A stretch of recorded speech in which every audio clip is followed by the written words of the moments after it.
بسم اللہ الرحمن الرحیم۔ لاکھوں کروڑوں اربوں درود و اسلام آپ صلی اللہ علیہ وآلہ وسلم کی ذات اقدس پر۔ السلام علیکم ورحمۃ اللہ وبرکاتہ۔ معزز ناظرین، گائیڈنس اباؤٹ اسلام میں آپ سب کو خوش آمدید۔ جب انسان مر جاتا ہے تو دنیا سے عالم برزخ کی طرف منتقل ہو جاتا ہے۔ موت سے لے کر قیامت قائم ہونے تک کا جو زمانہ گزرتا ہے اس کو برزخ کہا جاتا ہے۔ برزخ میں بہت سے لوگ اچھے حال میں بھی رہتے ہیں اور بہت سے لوگ وہاں تکلیف اور عذاب میں بھی مبتلا رہتے ہیں۔ دنیا میں جس قدر مذاہب ہیں ان کے ماننے والے عموماً میت کو دفن ہی کر دیتے ہیں، اس لیے برزخ کی تکلیف کو عذاب قبر ہی کے عنوان سے ذکر کیا جاتا ہے۔ اس کا مطلب یہ نہیں کہ جو لوگ جلا دیے جاتے ہیں یا دریا میں ڈال دیے جاتے ہیں یا جن کو درندے کھا جاتے ہیں تو وہ اپنے کفر و شرک کے باوجود برزخ کے عذاب سے محفوظ رہتے ہیں۔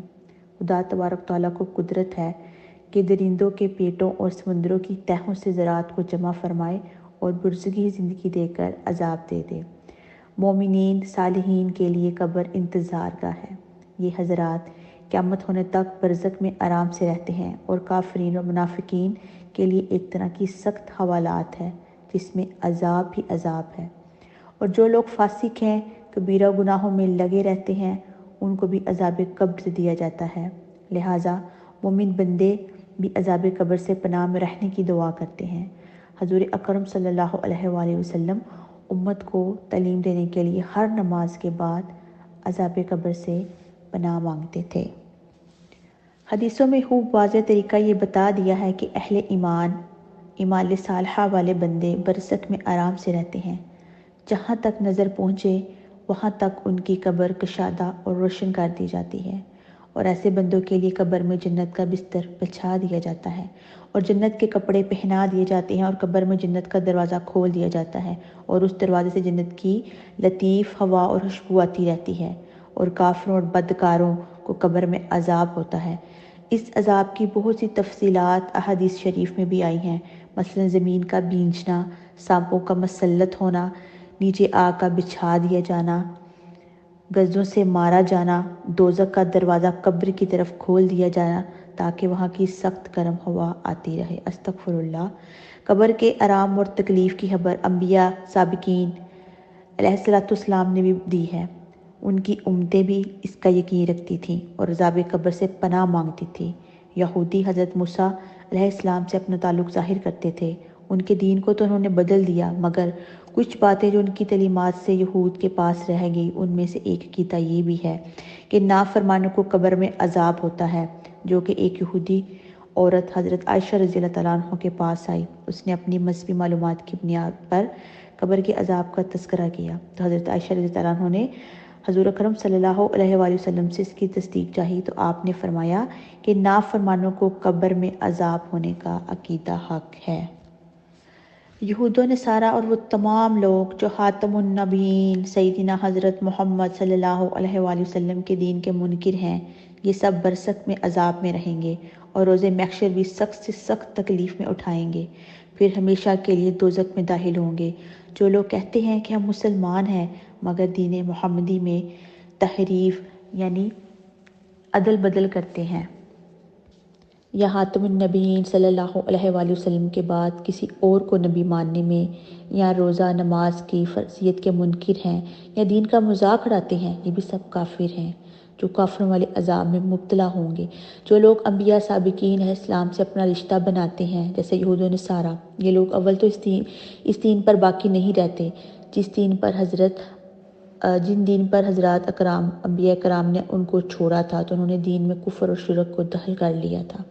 دوسرے یہ کہ اللہ کے آخری نبی سیدنا حضرت محمد صلی اللہ علیہ وآلہ وسلم اور اللہ کی آخری کتاب قرآن مجید کے منکر ہیں، لہٰذا یہ لوگ بدترین کافر اور مستحق عذاب ہیں۔ حضرت جابر رضی اللہ تعالیٰ عنہ کا بیان ہے کہ رسول اکرم صلی اللہ علیہ وآلہ وسلم نے ارشاد فرمایا کہ جب مومن میت کو قبر میں داخل کر دیا جاتا ہے تو اس کو ایسا معلوم ہوتا ہے جیسے سورج چھپ رہا ہو۔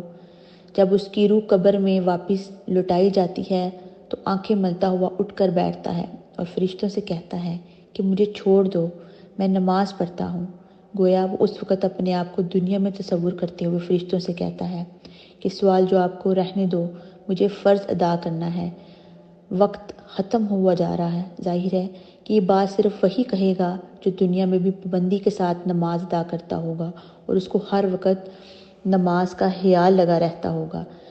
اس سے جو بے نمازی سبق حاصل کریں اور اپنے حال کا اندازہ لگائیں اور اس بات کو خوب سوچیں کہ جب اچانک سوال ہوگا تو کیسی پریشانی ہوگی۔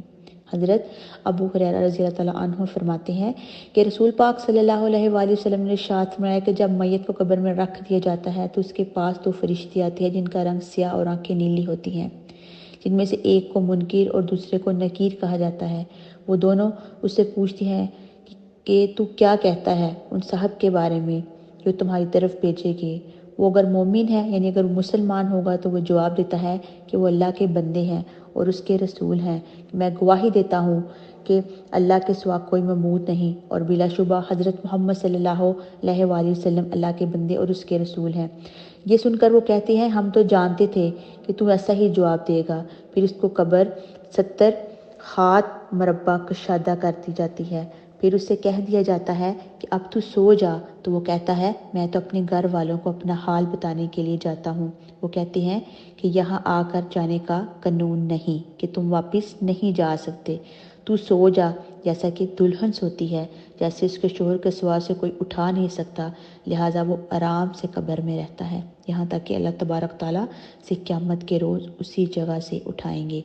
لیکن اگر مرنے والا منافق ہے، کافر ہے، تو وہ منکر اور نکیر کو جواب دیتا ہے کہ میں نے جو لوگوں کو کہتے سنا وہی کہا، اس سے زیادہ میں نہیں جانتا۔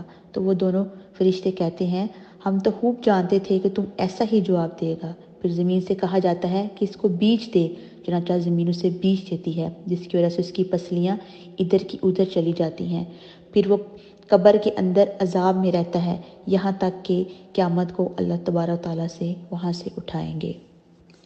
معزز ناظرین، ان حدیث سے معلوم ہوا کہ ایمان والے عالم برزخ میں مطمئن ہوں گے، ان کے ہوش و حواس سالم رہیں گے، حتیٰ کہ ان کو نماز کا دھیان ہوگا اور فرشتوں کے سوال کا جواب دینے میں بے خوف ہوں گے، اور جب اپنا حال دیکھ لیں گے تو گھر والوں کو خوشخبری دینے کے لیے فرشتوں سے کہیں گے کہ میں ابھی نہیں سوتا، گھر والوں کو خبر دینے جاتا ہوں، اور انتہائی خوشی میں اپنا انجام بخیر دے کر فوراً قیامت ہونے کا سوال کریں گے تاکہ جلد سے جلد جنت میں پہنچ جائیں، جس پر خداوند عالم کا کرم ہو۔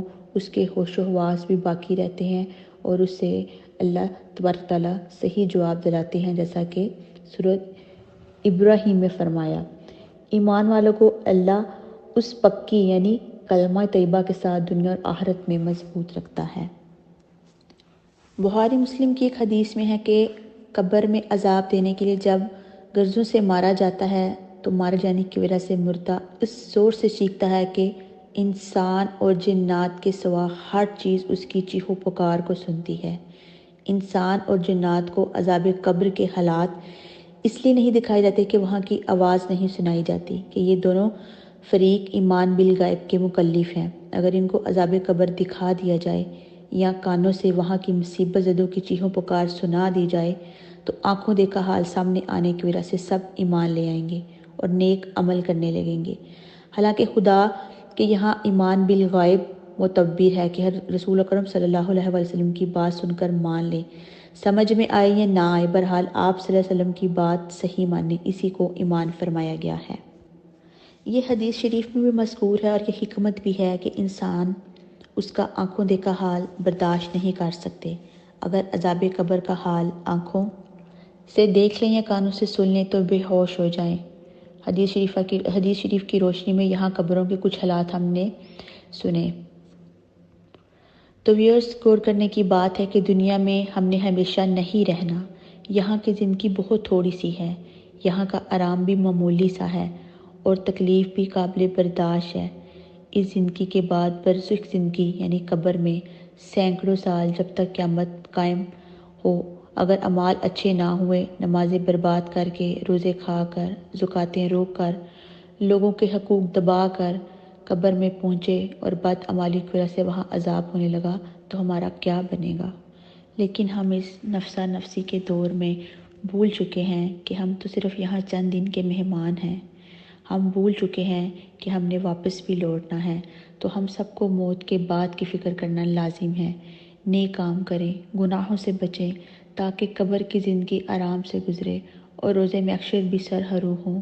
نماز پڑھنے میں ذرا سی میٹھی نیند کی وجہ سے سستی کر جانا، چند روپیوں کے لالچ میں فرض زکوٰۃ نہ دینا اور اپنے سر قبر اور آخرت کا عذاب لینا بڑی نادانی ہے۔